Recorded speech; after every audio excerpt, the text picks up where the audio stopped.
Sa nakaraan, nagtagumpay nga ang ating bida na talunin ang mga kalaban, sa kanyang perpektong plano ay nagawa niyang pabagsakin ang napakaraming mga kalaban. Bagay na lubos na ikinamangha ng kanyang ama, at dahil ito ang perpektong pagkakataon para mapalakas pa ang puwersa ng Per Diem, kahit pagod at mahina si Ghislaine ay nagdesisyon itong puntahan si Count Tomas para makalamang kaagad sa puwersa. Pagpapatuloy. Kahit na tumatakbo na palayo si Count Tomas, halos mabaliw ito kakaisip sa nangyari. Paano nangyari iyon? Paano kami natalo? 7,000 sundalo at napakarami pa naming knight, mga hangal talaga. Umpisa pa lang nagsabi na akong isang sagir na lang mga ayaw kasing maniwala, sabi ni Tomas na hindi pa rin alam kung paano sila natalo. Kahit natalo itong si Tomas, siya pa rin ay isang pinuno ng isang kaharian. Kaya marami na itong mga impormasyon na naririnig patungkol sa kung ano-anong bagay, mga patungkol sa knight, mercenary, magician, at kung ano-ano pa, kaya lang wala talaga itong nabalitaan patungkol sa uri ng mahika na tumama sa kanila kung bakit sila natalo. Sabi pa nito, may ganong uri ba talaga ng mahika? May magician bang kayang gumamit ng ganong mahika? Ano iyon? Sabi nito, nagulong-gulo na talaga. Sino rin ang mga buwisit na mga nakaitim na mandirigma na iyon? Talaga bang may ganong puwersa ang Per Diem?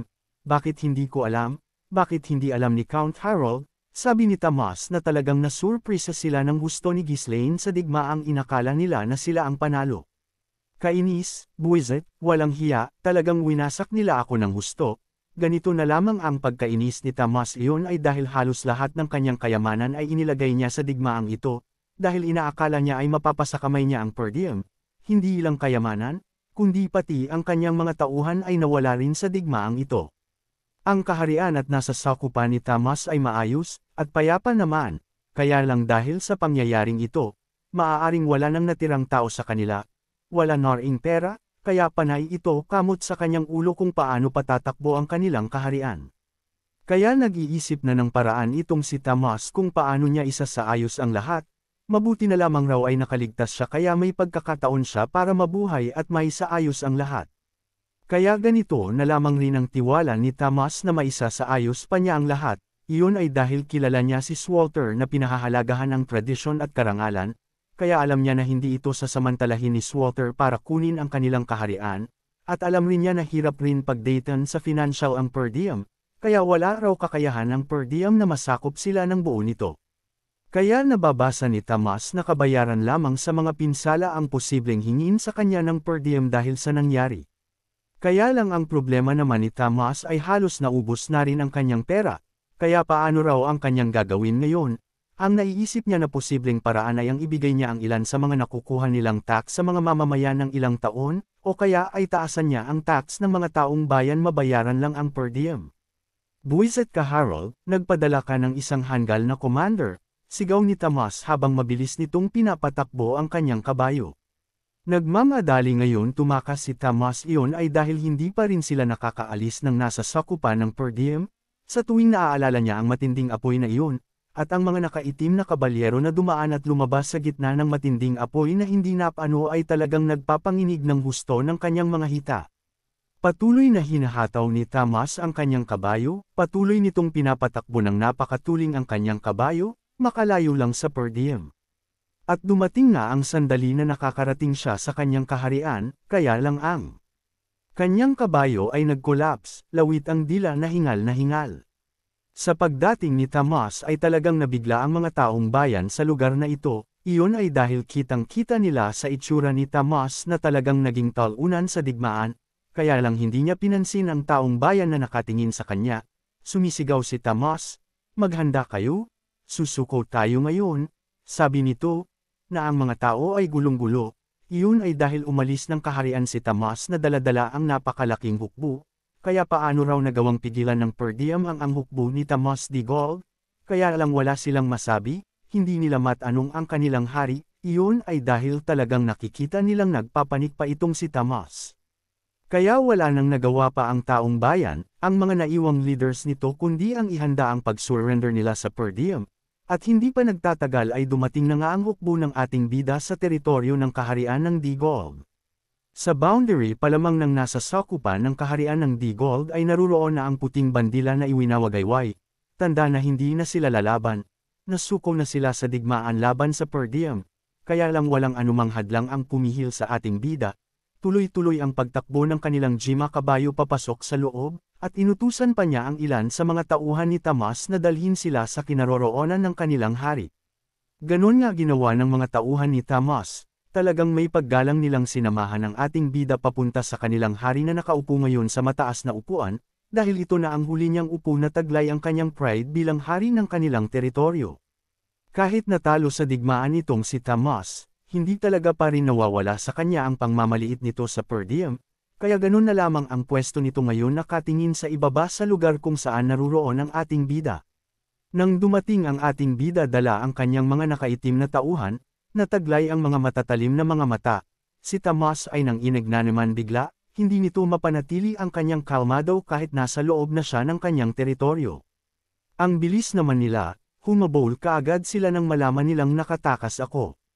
Pagtataka ni Tamas, at sa nakikita ngayon ni Tamas sa kasuotan ng mga nilalang na dumating sa kanyang kaharian, alam niya na ang mga ito ang sum-iron ng kanilang plano, at ang mga nakakatakot na nilalang na walang patawad kung wasakin ang katawan ng kanyang mga tauhan.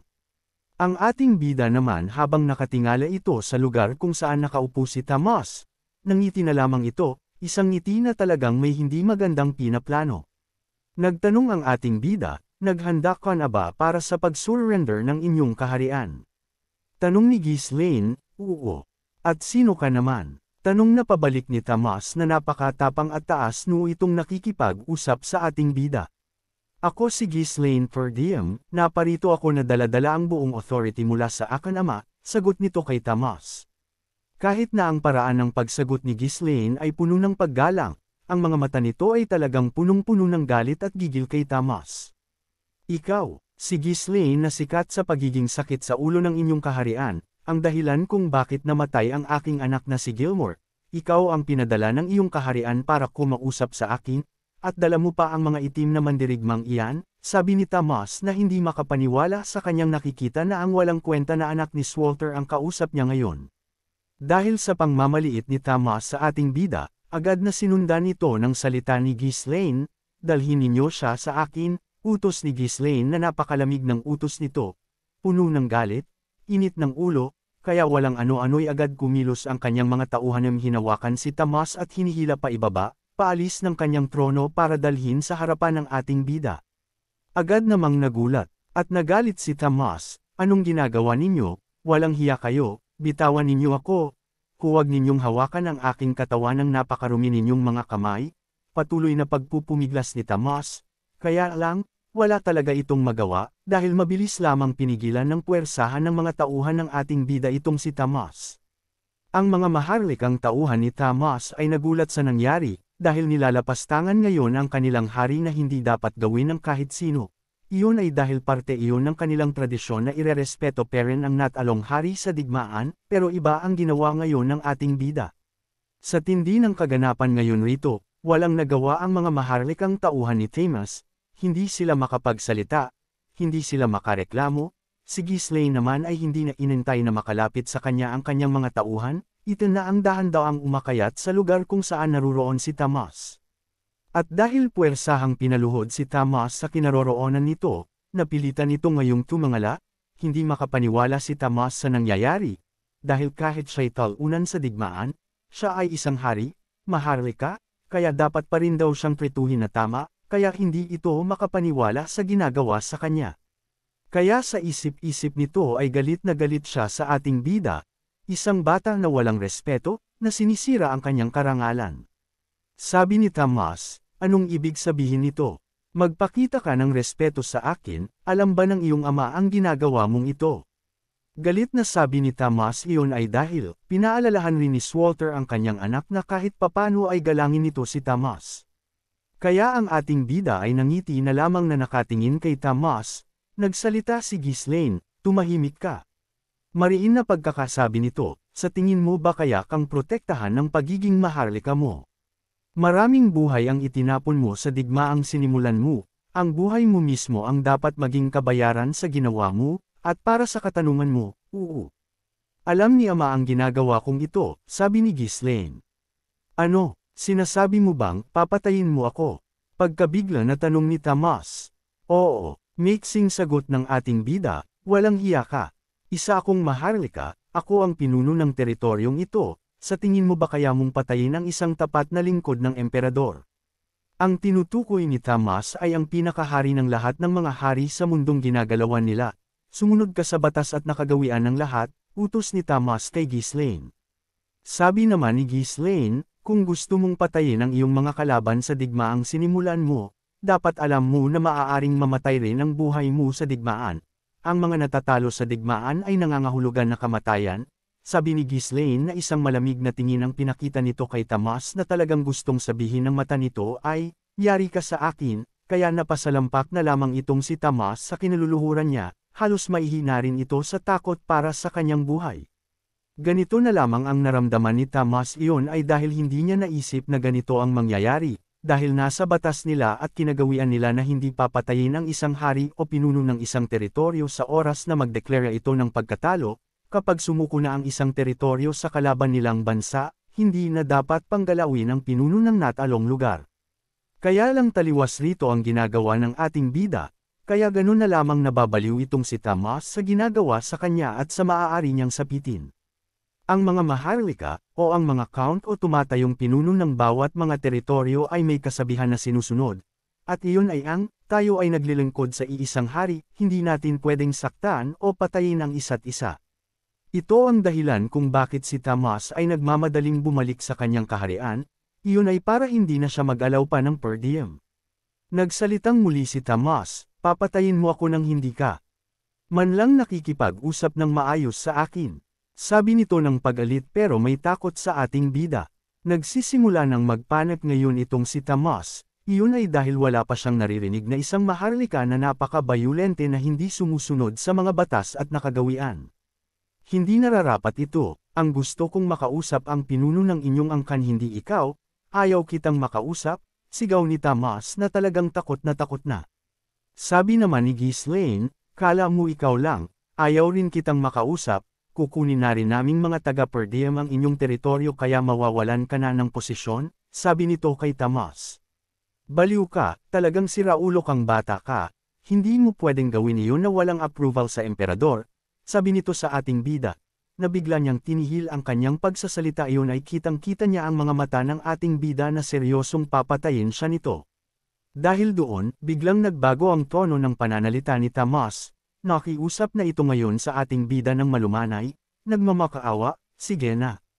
Papayag na ako na kunin niyo ang aking teritoryo pero iwan na ninyo sa akin ang 10 wagon na may lamang aking kayamanan tulad ng ating tradisyon. Ganito ang nais ni Tamas iyon ay dahil balak niyang tumakas at ipamalitan na napakasama ng per diem, kaya lang hindi ito tinanggap ni Ghislaine. Sabi ng ating bida, walang anumang salapi o barya na mapupunta sa iyo, sabi ni Ghislaine, kaya sabi na lang ni Tamas, pakawalan mo na lang ako kung ganon, hindi.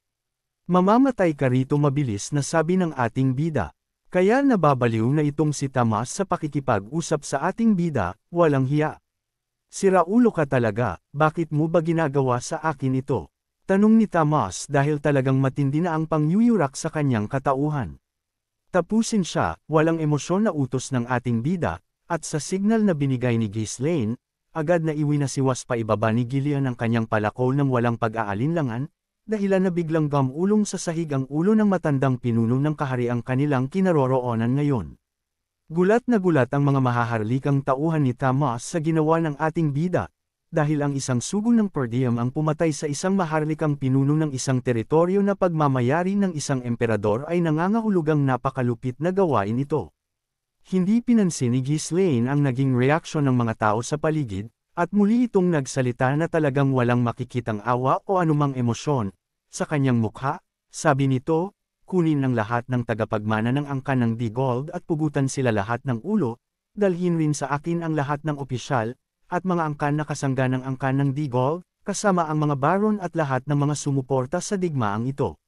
Sa utos na iyon ni Ghislaine, agad nang kumilos ang mga tauhan nito. Kasama si Scovan ay kinuha agad nila ang lahat ng tao na pinapatawag ng ating bida, at pinatay ang lahat ng tagapagmana ni Tamas. Lahat ng angkan na kasangga ng angkan ng D-Gold ay puwersahang pinaluhod sa harap ng ating bida, bawat isa sa kanila ngayon ay nakaluhod, lahat ng mga hindi nakataas na mga opisyal at naiwan sa loob ng kaharian ay nagmamakaawa-ngawaan sa ating bida. Wala po kaming ginawang masama, sumunod lamang po kami sa utos na binigay sa amin, sigaw ng mga ito, kaya lang hindi ito pinapakinggan ng ating bida. Tinitignan ni Ghislaine ngayon ang mga personal records ng mga ito. Gustong-gustong patayin lahat ito ng ating bida, kaya lang alam niya na sa oras na gawin niya ito ay tiyak na talagang malalagay sa matinding kaguluhan ang buong teritoryo ng Digolb. Kapag walang naiwang pinuno ay lugar na ito, ang teritoryo na ito ay magiging isang pugad ng mga magnanakaw, mga rebelde, bagay na mas magiging malaking problema ng ating bida. Kaya mabilis na pinili ng ating bida ang mga bubuhayin at mga papatayin base sa mga personal records na kanyang nabasa. Isa sa mga administrator ng angkan ng Digolb ang pinatawag ng ating bida, at nagbigay ng ulat sa kanya, at sinabi kung ano ang mga ginawa ng mga tauhan na nasa harapan niya ngayon.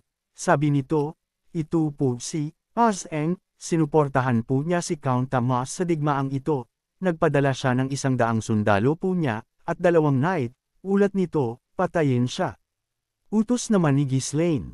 Hindi, walang mong gagawin yan, sino ka para gawin mo yan? Panlalaban ni Oseng, na kinakaladkad na siya ng mga tauhan ng ating bida palabas ng lugar na ito para patayin. Ito naman po si Martin, isang dukha na tumulong sa para ihanda ang mga military supply, ulat ng administrator, iulong siya, utos naman ng ating bida. At nagtuloy pa ang hatol na ginawa ng ating bida, isa-isa. Walang sinuman ang nakaligtas sa hatol na igagawad ni Ghislaine, ang iba ay mapalad dahil napatawan lamang ng pagkakulong, na nangangahulugan na mapapahaba pa ang kanilang buhay. Hindi na maharlika ang tingin ng mga taga-Digolb sa ating bida, kundi isang nilalang na hawak ang kanilang buhay, na kailangan nilang sumunod at matakot sa mga salitang bibitawan ni Ghislaine. Isang batang lalaki ang dinala muli sa harapan ni Ghislaine, ang pangalan nito ay Lowell, isang dukha, ngunit naging secretary at naging strategist ni Tamas. Ito rin ang tumulong kay Tamas para matakas ito. Nagulat ang ating bida na marinig nito na isang strategist itong si Lowell.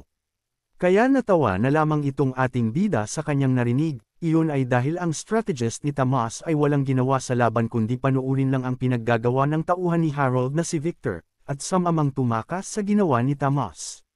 Kaya lang handa na ang ating bida na igawad ang parusa para sa isang ito, kaya lang bago pa masabi ni Ghislaine ang gagawin sa taong ito, umiyak ito sa harap ng ating bida, at nagsabi, pakiusap kamahalan, bigyan pa po ninyo ako ng isang pagkakataon, maaari po ninyo akong mapakinabangan kamahalan, sabi nito kay Ghislaine, kaya nahinto bigla ang ating bida, talaga ba? Nakikita ngayon ni Ghislaine ang matinding pagmamakaawa nitong si Lowell, at tinitignan ngayon ito ng ating bida na may interest. Iyon ay dahil ang isang secretary at isang dukha ay kadalasan ay walang kakayahang maging isang strategist.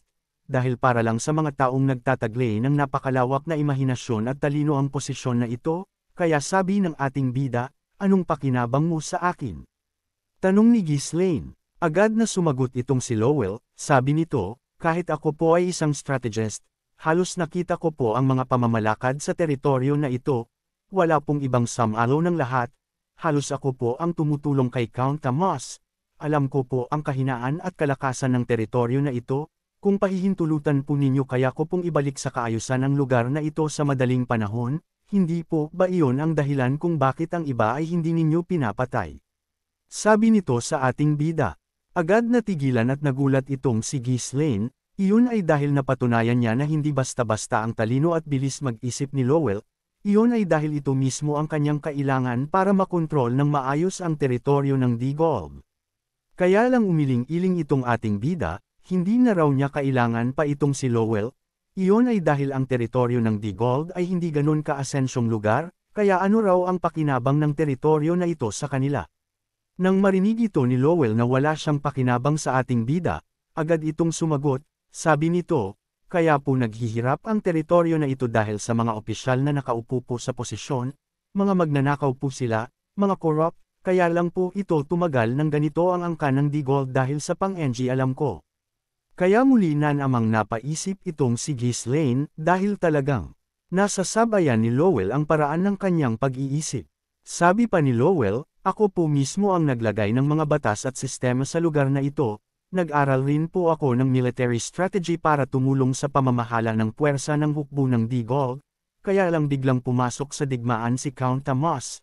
Kaya puwersahang sinama po ako sa digmaang ito bilang kanyang tagapayo, kaya lang wala akong magawa pagdating sa strategy sa digmaan na naganap dahil malaki sa aming hukbo ay hawak ng ibang nakatataas sa akin, sabi ni Lowell, kaya hindi nito na ipamalas sa ating bida ang galing niya. Pero dahil nga rin sa kanya nagawang makatakas ni Tamas at ng ibang tauhan nila.